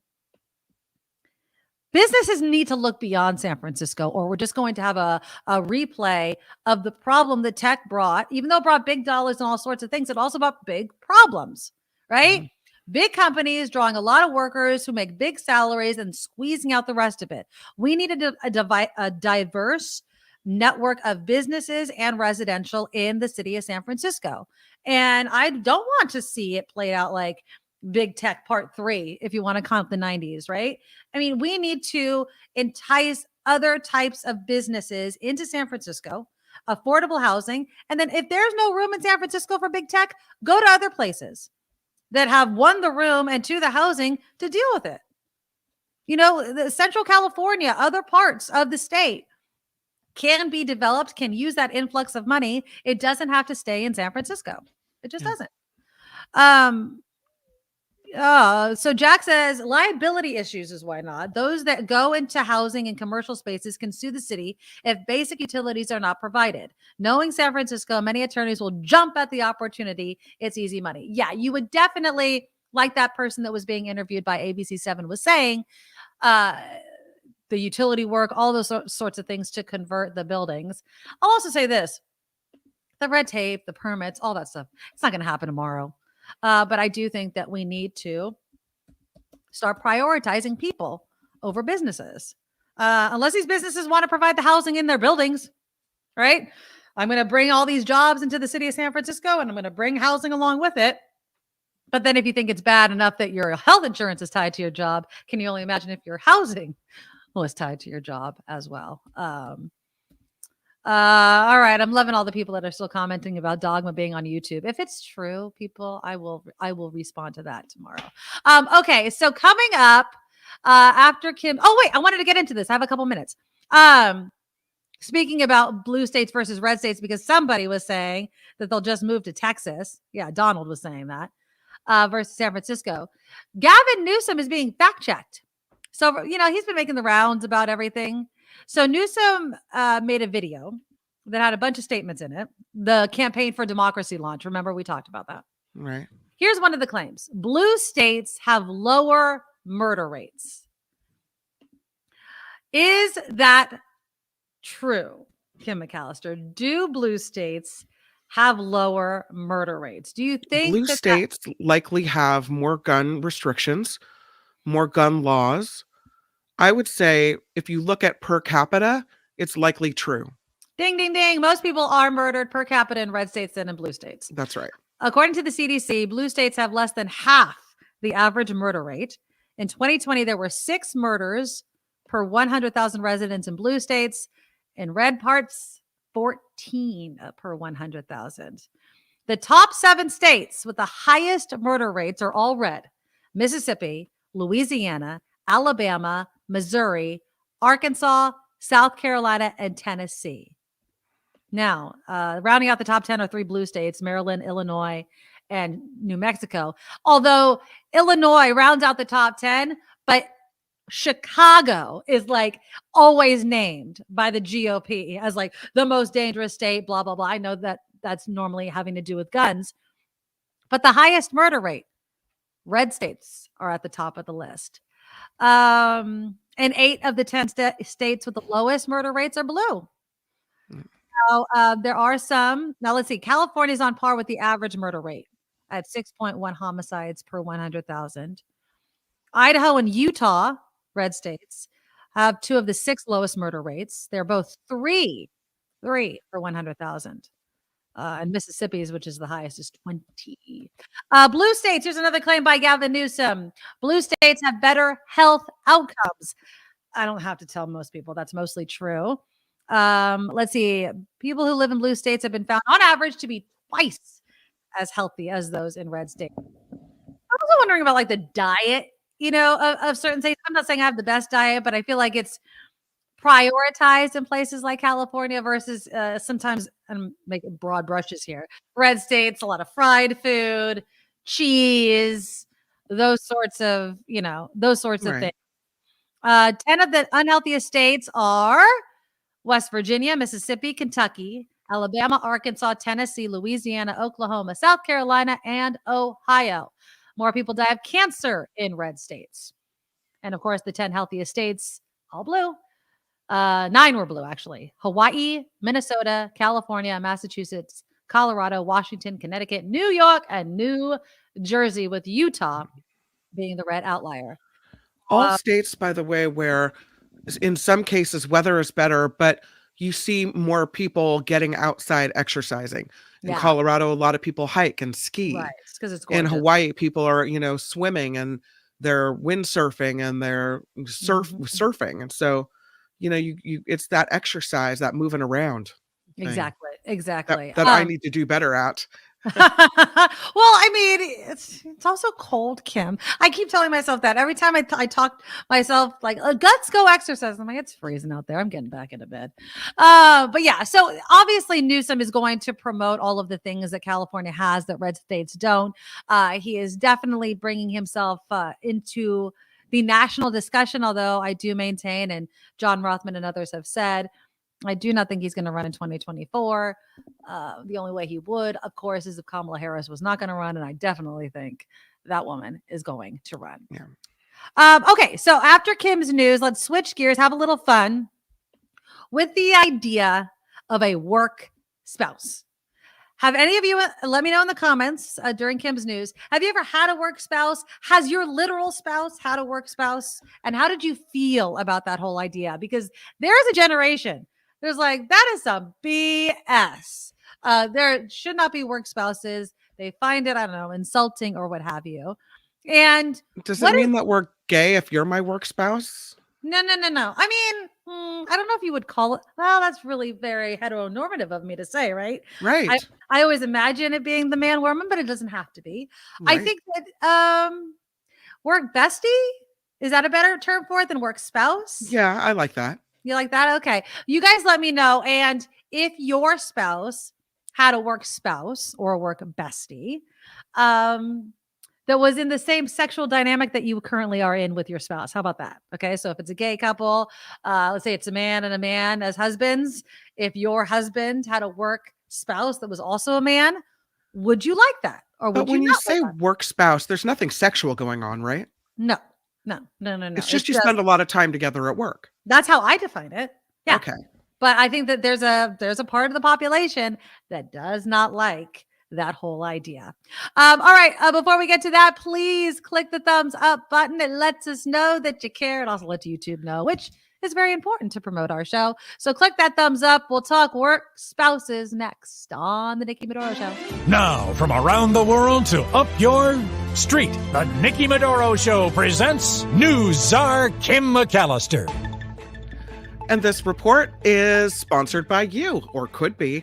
If you're interested in sponsorship opportunities, you can email us at thenikkimedoroshow@gmail.com. Again, former Vice President Pence will indeed testify in this ongoing investigation of former President Trump's attempt to overturn the 2020 election. That is according to his advisor. This comes after the judge ruled immunity should not prevent Pence from testifying about conversations related to alleged illegal activity on the part of the former president. And speaking of the former president, he's told repeatedly that he did not have the authority to seize voting machines. CNN is reporting national security officials said so while testifying to a federal grand jury on Trump's attempt to overturn the 2020 election. Trump's former national security advisor has also said he had conversations with Trump about seizing voting machines. It looks like this deadly tornado that hit Missouri today was a really, really strong one. You'll see damage to homes, damage to whole communities. It's the National Weather Service saying the tornado had peak wind speeds of 130 miles an hour in Bollinger County. That's south of St. Louis, Missouri. Police say at least 5 people have died in this storm. And as Nikki was mentioning, Governor Gavin Newsom, it's a little fuzzy picture, sorry about that, but that is him wrapping up his Campaign for Democracy tour in Florida today. He met Wednesday with faculty and staff at a public college in Sarasota that was recently taken over by Florida Governor Ron DeSantis in a crusade against what he calls woke liberal ideology. Governor Newsom met with the group at a nearby library, telling them the upheaval is not about them. He says DeSantis and his supporters are trying to create a movement that they can export everywhere else. Governor Newsom was in Alabama Tuesday and Arkansas before that. He is traveling to GOP-led states to support progressive causes. So there he is in Florida saying, bye-bye. The New York City Council is considering bills that would protect certain New Yorkers from workplace and housing discrimination. This legislation would expand the city's civil rights law to designate people who are overweight, people who are short, people who have tattoos as protected classes of people. Mayor Adams says he can get behind protecting those who are overweight. So interesting that designation is being extended now. Yes, the First Lady now walking back her suggestion that both LSU and runner-up Iowa go to the White House. The LSU Tigers claimed their first women's national title on Sunday, beating the Hawkeyes, and Jill Biden said both teams should come to the White House. LSU star Angel Reese called Biden's suggestion a joke, later adding, "We'll go see the Obamas." Health warnings are being issued related to an Easter fan favorite. I'm telling you, what is the world coming to when peeps are apparently unhealthy? What? They always have been, Kim. They're gross. It's terrible. Certain colors of peeps, marshmallows, are being linked to cancer, Nikki. Mm-hmm. They're crap. Why? The artificial coloring called red dye number 3 is a known carcinogen. Mm-hmm. Consumer Reports flagged 9 different peeps and other candies manufactured by Just Born quality confections, including pink and lavender, which you see here, a colored peeps, along with hot tamales candy and the wild berry marshmallow bunnies. Speaking of, it's like a trifecta of cancer causing. I know. Hot tamales peeps. Look I at took that. that picture to send to Nikki because I thought it would be applicable, but I was like, I'll try it, but now I'm not going to because it's going to get don't me eat the cancer. peeps. Exactly. Apparently, certain colors of peeps. They didn't say yellow peeps, so yellow peeps are still, I guess, okay. I don't know. They're gross. I mean, it's just get a marshmallow. I mean, you don't need the peeps. Just don't eat the lavender. Don't eat the pink. Don't eat the hot tamales. You know. Whatever. This show is crowdfunded. Thank you to those of you in the Nikki Medoro Show community who are participating today in chat and are sharing the show and helping us grow this show. We really appreciate you.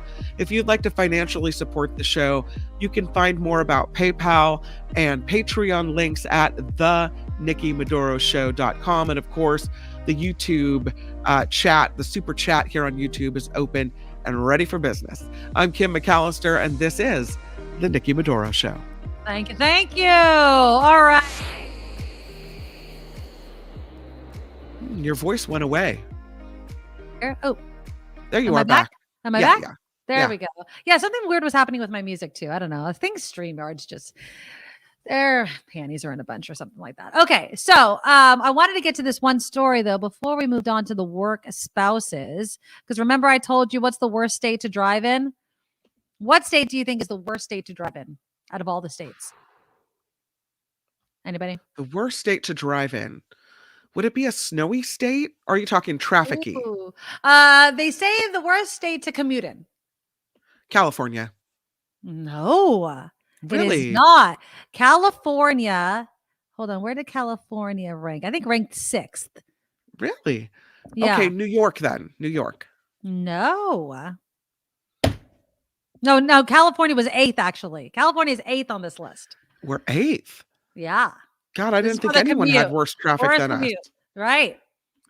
Florida. All you people moving to Florida are making it bad. Florida tops the list. The average one-way commute time for Floridians is 27.1 minutes. Okay. So now this doesn't make sense. Okay. So they say Florida stays as the number one city to avoid. California state, I think they mean, and California is number 8, even though our commute is 0.5 minutes longer, because Florida has a higher percentage of people using densely packed roads, I guess. So Florida beats California for being the worst state to commute in. California is number 8. They're also cities in California are considered the worst commuter cities. San Francisco, Oakland, Bay Area came in at number 15. LA, Long Beach, Anaheim, number 8.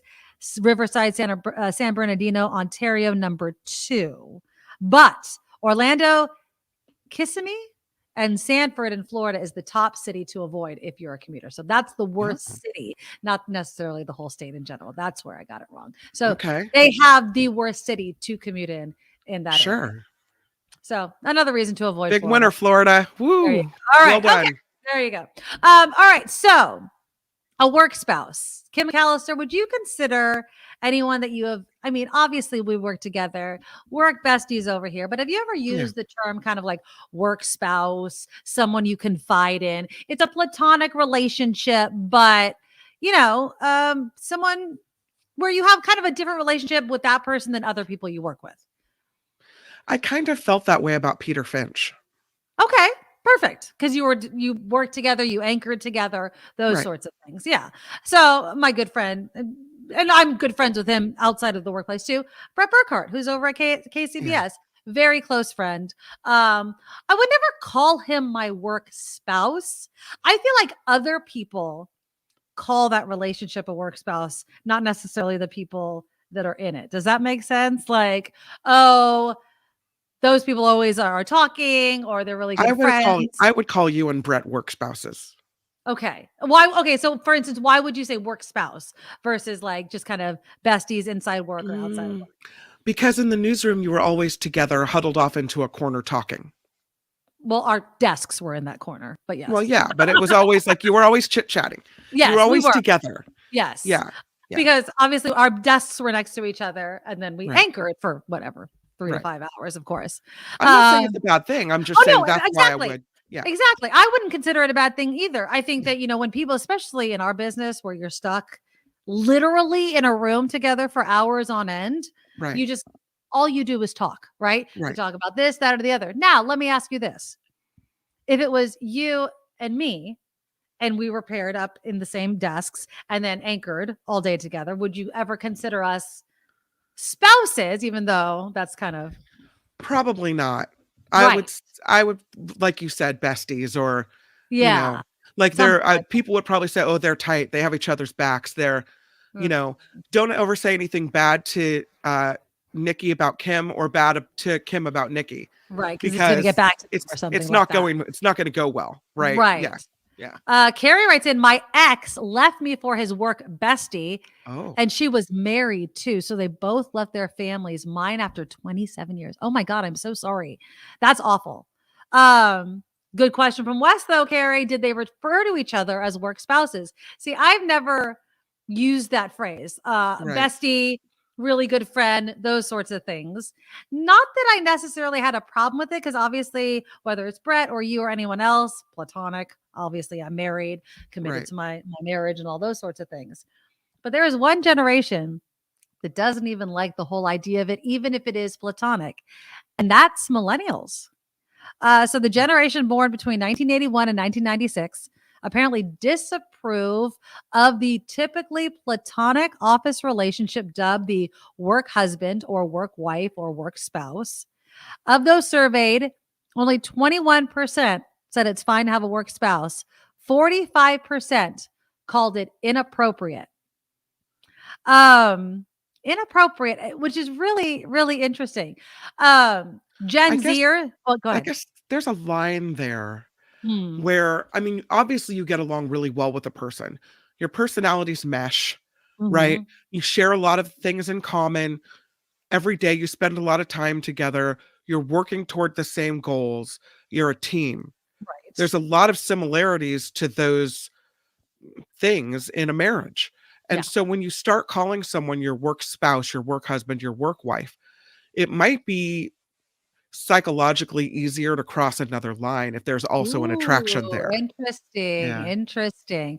So, according to one career coach, Roy Cohen, who was interviewed by the Post, he says, I'm not surprised millennials have a different perspective because it has a lot to do with generational expectations. They're at a particular inflection point where they're focusing their energy and attention on raising families.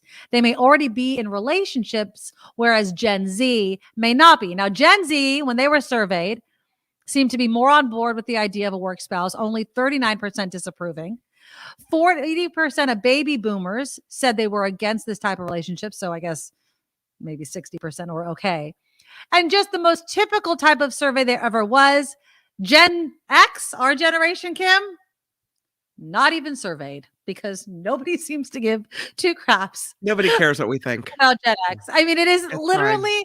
this isn't the only survey in the past 2 weeks that I've read where they totally skipped our generation in responding. And I don't know, it just keeps feeding into the joke that we're just the generation that people forgot to pay any attention to. So I have no problem with the idea of a work spouse as a Gen Xer myself.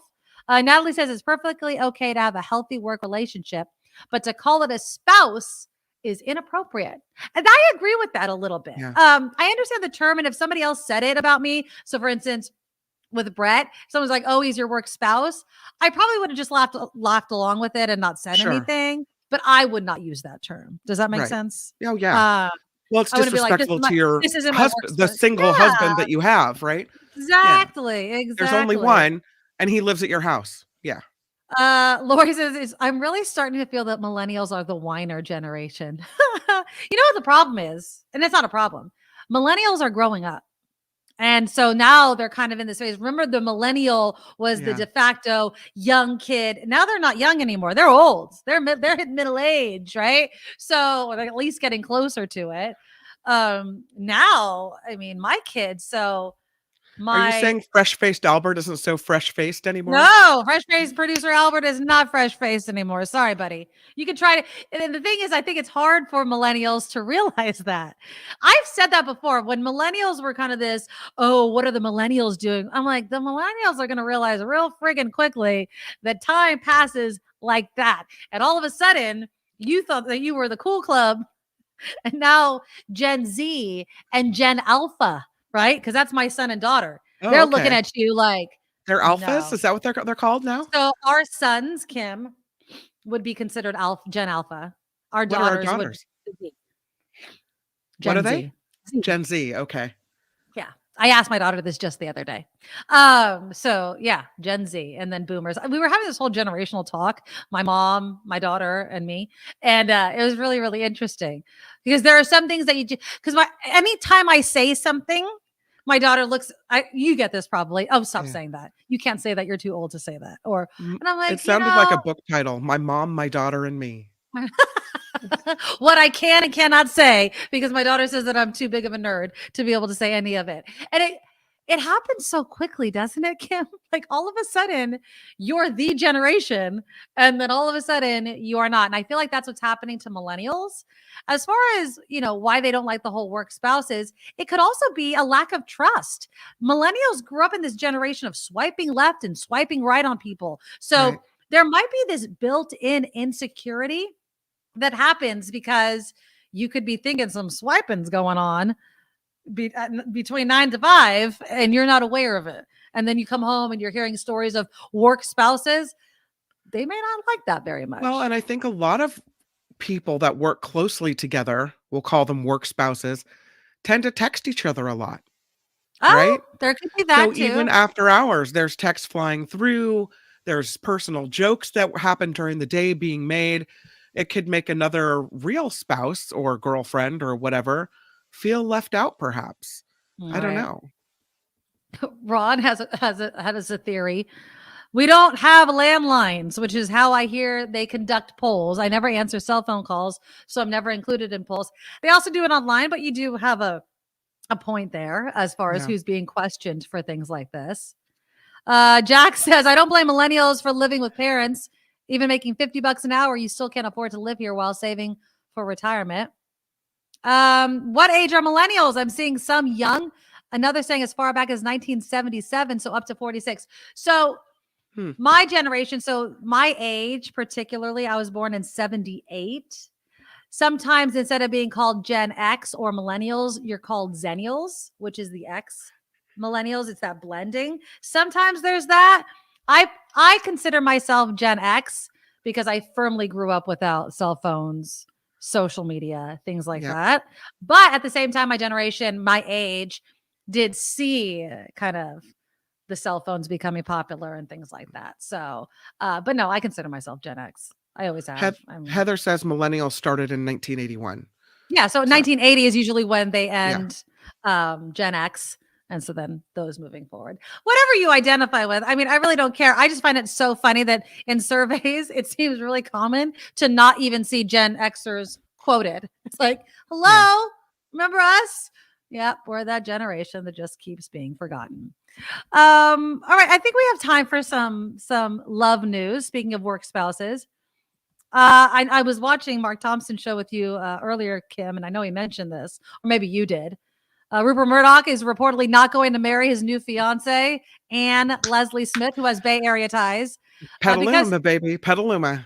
Because she's too evangelical. Did you see that? He's like, I also read a story that People magazine said she didn't want to be in the public eye. How do you not know that when you're dating Rupert Murdoch, you're not going to be in the public eye? He called it off. I am 100% positive. Apparently, though, just last week, he bought her a rock, like a huge ring. And then today. You think she gave it back? Ooh, I don't know. I mean, does he need it back? Is he going to go back and return it? I mean, it's Rupert Murdoch we're talking about here. He's in his 90s and he's butt ass rich. So I don't think that he's too picky about it. I think if you don't want to marry somebody and you're that rich, you got off easy by just letting them keep the ring, right? Just like, bye, go away. But yeah, so Anne Leslie Smith, they called up their engagement. He's 92. She was 66. And according to Vanity Fair, he was a little nervous about why is somebody knocking on my freaking door right now? Welcome to the Medoro house. It's my kid. It's my Nugget. kid. No, I know. Damn it. Hold on. You need to tell them to wait out on the sidewalk. You know what I love about children? They know that I'm on air. They know that I'm on air. Hold on, Nugget. Sorry, I'm yelling. So my kids are still on spring break. At least 4 times today, they've come in to ask me, can I watch TV? Can I look at the iPad? You know, it's like no, all of the above. No.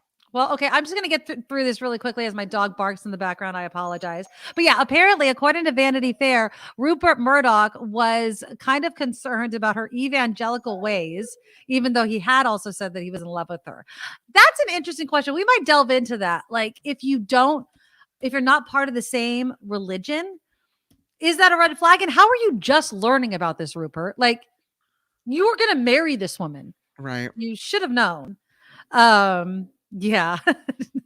Ron's like, she's too old now.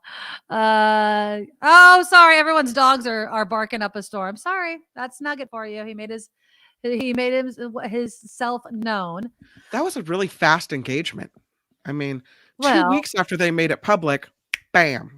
Rupert Murdoch doesn't have that much time left. I mean, he's in his 90s. I mean, I'm not wishing death on anybody, but when you're up there in age, you got to kind of move quickly. There's not much time for whining and dining, Kim. We got to get it going. I don't know why you would want to get married again. He just got divorced from Jerry Hall, right? It seems kind of insane that he needs to get married. He said he was in love, but come on. If you're so in love that you want to get married, but you don't know that she's an evangelical or you just started being concerned about it, I don't know. That's just a little. Maybe she kind of tamped it down. Maybe she kept the whole holy roller thing, like, and then all of a sudden, when the whole marriage thing came up, then they started talking about ceremony, and bam, all of a sudden it was like, God this, God that. And he's like, You have to actually, I'll be know, going to yeah. hell because of the Fox News that I've spewed across America. So I don't think I can do your Yeah, there she religion is. thing. Her name Yeah. is Leslie Ann. Ann Leslie, I thought. Ann Leslie, rather. Yeah. Ann Leslie and Rupert Murdoch. Yeah. I mean, I'm not knocking it, like, whatever, do you, but I don't know how you could be too, now it's like, why kind of too evangelical is she? I think she just wouldn't shut the hell up. Right? I mean, you can only listen to so much. He listens to the Fox News BS, and then he has to come home, and maybe she was just spewing too much Jesus stuff. Maybe she was proselytizing. Maybe she was a police chaplain, former police Yes, chaplain. that's right. And she was owned a winery with her former husband, and was a radio host. And a radio host, a Yeah. conservative one. Yeah. And they met at one of his wineries. So I think wine is what led them to. So he just got sober long enough to realize he's like, oh, wait. Sorry, wait. she wasn't divorced. She was widowed. She was widowed. Oh, yeah, he died. That's right. Yeah. And then apparently she was like fighting with Chris Smith, I think was his name, children over the will and all, rich people, a lot of money, a lot of problems. So there you go. But yeah, no wedding bells for Rupert Murdoch. I'm sure he will survive. All right. She was also, by the way, a COVID denier. So there's that. Oh, gee. Well, probably because she was watching too much Fox News. Wouldn't that serve, right? Of course. All right. Click that thumbs up button tomorrow. Guess who's back? Jefferson Graham is going to be back from his amazing trip. He was in Japan. And so he'll be telling us all about the pictures he took and all sorts of things. Also, we will have a Rescue DOG segment with the San Francisco SPCA because it's Thursday and we love to do that. Click the thumbs up button to everybody that is watching the show right now, even if you're watching in replay. Let me give some more shout outs again to people that donated. Wes coming through with a couple $5 super stickers. Thank you, Wes, so very much. Deborah, $20 super sticker. Love it. Thank you. Pamela Kirby with a $4 super sticker. I love it as well. Scott, who also became, I think a couple days ago, a new Patreon subscriber. I thank you so much for the $10 donation as well. And I want to also say thank you to Susan, who became a Patreon member during the show. Rick came in with $5. Thank you, man. $20 from Harry. No teddy bear for my daughter. She has plenty, but thank you for the love for her. $10 from Walter and $5 from James to round us out and start off the show. I appreciate all of you. Kim does as well. Thank you. If you want to become a Medorable, if you want to find all of our PayPal links, Nikki Medoro Shop merchandise links, just go to theNikkiMedoroShow.com, theNikkiMedoroShow.com, and we'll talk tomorrow. Bye-bye. Nikki, you're all so awesome. You're proud, like a beautiful person. You're also the best. I really can't rest. You're all so awesome. Wow. Okay.